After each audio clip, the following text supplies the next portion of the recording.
Hello everyone. तो students, class 12 Maharashtra board improvement और re exam आपने दी हुई है, या फिर आप 10th के स्टूडेंट हो या फिर 12th के स्टूडेंट हो, आप किसी भी स्ट्रीम से हो। तो यहाँ पे बहुत सारे बच्चों के मुझे डाउट्स आ रहे थे और बहुत सारे बच्चे मुझे पूछ रहे थे कि अब अगर हमारे मार्क्स इंप्रूव नहीं हुए हैं तो हम क्या करेंगे, अगर हमारा क्राइटेरिया कंप्लीट नहीं हुआ है तो हम क्या करेंगे, और री एग्जाम वाले जो बच्चे फेल हुए हैं वो आप क्या करेंगे।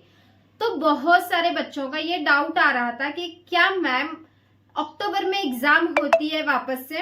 तो सबसे पहले बच्चों इसका जवाब सुन के लो, अक्टूबर में एग्जाम आपकी नहीं होगी, क्योंकि पहले ऑलरेडी बोर्ड ने ये डिक्लेयर कर दिया है कि एक साल में 2 बार एग्जाम होती है, एक मेन एग्जाम और एक इम्प्रूवमेंट या फिर री एग्जाम, जो बच्चे फेल हुए होते हैं जिनको मार्क्स इंप्रूव करना होता है उनके लिए। तो अब अगर हम देखेंगे यहाँ पे, पहले जो एग्जाम अक्टूबर में होती थी वो गवर्नमेंट ने उसे शिफ्ट करा के अभी जून जुलाई में रख दिया है, क्योंकि बच्चों का एक साल का नुकसान ना हो। तो इसीलिए सबसे पहला तो आंसर ये है कि अक्टूबर में वगैरह कोई एग्जाम नहीं होगी, ये एग्जाम बस इसी टाइम थी। ठीक है, अब सबसे इंपॉर्टेंट चीज, री एग्जाम और इम्प्रूवमेंट एग्जाम के जो स्टूडेंट्स हैं, सबसे पहले तो हमारी एक है री एग्जाम और दूसरा है इम्प्रूवमेंट एग्जाम। अब बहुत सारे बच्चों का ये डाउट है कि हम अब कितने बार एग्जाम दे सकते हैं। बहुत सारे बच्चे कमेंट कर रहे हैं मुझे कि हम एग्जाम कितने बार दे सकते हैं। तो देखो, री एग्जाम आप कितने भी बार दे सकते हैं, नो लिमिट। री एग्जाम के लिए लिमिट नहीं है। जैसे कि आपका कोई सब्जेक्ट बैक है, 1-2 सब्जेक्ट आपके बैक है, तो आप कितने भी बार दे सकते हो। आप इस साल भी दे सकते हो, आपने मेन एग्जाम दिया फेब मार्च में, आपने फिर जून जुलाई में दिया, अब आप नेक्स्ट ईयर फिर से जो बच्चों के साथ, मतलब अभी न्यू जो बैच आएगी उनके साथ फिर से एग्जाम दे सकते हो। ये री एग्जाम वाले जब तक आप पास नहीं होते तब तक आप एग्जाम दे सकते हो, आपके लिए कोई कंडीशन नहीं है, जब तक देना है तब तक दे सकते हो। किसके लिए? जिनका 1 या 2 सब्जेक्ट बैक है, मतलब जितने भी बैक हो री एग्जाम दे सकते हो, कितने भी बार दे सकते हो। बट इम्प्रूवमेंट एग्जाम वालों के लिए सिर्फ और सिर्फ यहाँ पे 3 चांस होते हैं। अब 3 चांस कौन कौन से हैं देखो, एक तो ऑलरेडी आपका मेन हो गया एग्जाम। 3 चांस कौन कौन से हैं? एक तो फेब मार्च वाला, ठीक है, फेब मार्च वाला हो गया, आपका एग्जाम हो गया। जून जुलाई वाला, ठीक है, जून जुलाई वाला ये भी एग्जाम हो गया आपका। अब सिर्फ और सिर्फ आपके पास बचा है एक चांस, फेब मार्च 2027 वाला, ठीक है। अब आप सिर्फ और सिर्फ एक ही बार एग्जाम दे सकते हो, फरवरी या फिर मार्च में जो हमारी एग्जाम होती है 2027 की, उसमें।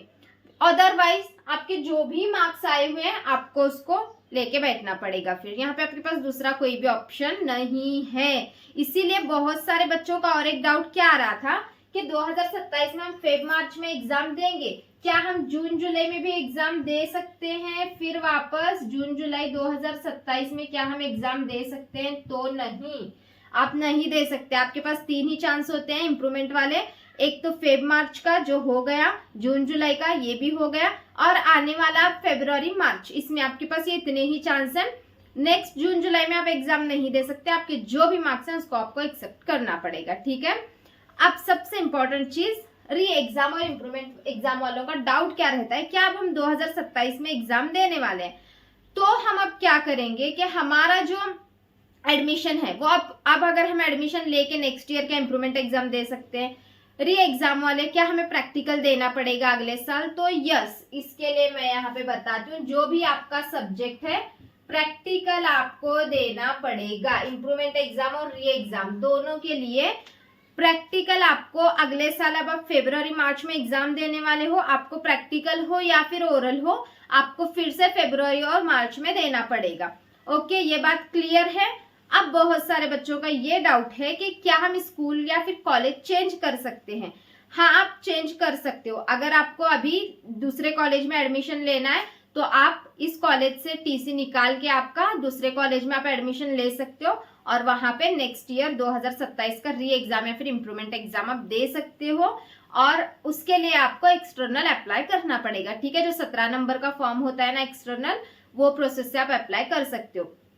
अब आप बहुत सारे बच्चों का डाउट ये है कि क्या हम इस साल किसी भी स्ट्रीम में एडमिशन लेके नेक्स्ट ईयर क्या इम्प्रूवमेंट और अब री एग्जाम वालों को थोड़ा प्रॉब्लम आएगा, बट इम्प्रूवमेंट वाले किसी भी स्ट्रीम में एडमिशन लेके कि नेक्स्ट ईयर इंप्रूवमेंट दे सकते हैं, मतलब 2027 का फेब मार्च वाला, तो यस दे सकते हो आप किसी भी स्ट्रीम में लेके एडमिशन।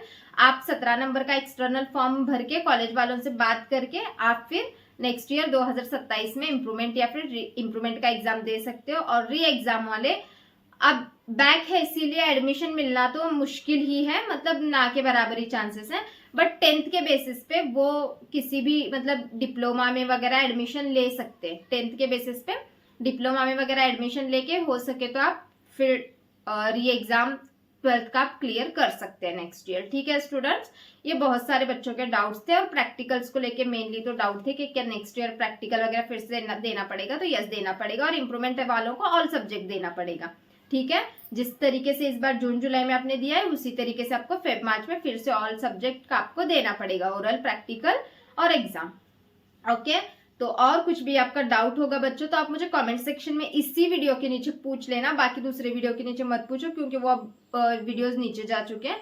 तो इसी वीडियो के नीचे पूछ लेना, मैं मुझसे जितना पॉसिबल होगा मैं शाम में एक एक का कमेंट पढ़ के आपके डाउट्स को क्लियर करने की कोशिश करती हूँ। ठीक है, वीडियो बना के। तो जो भी डाउट है ना बच्चों जल्दी से इस वीडियो के नीचे पूछ लेना। तो चलो बच्चों फिर मिलते हैं नेक्स्ट वीडियो में, बाय बाय।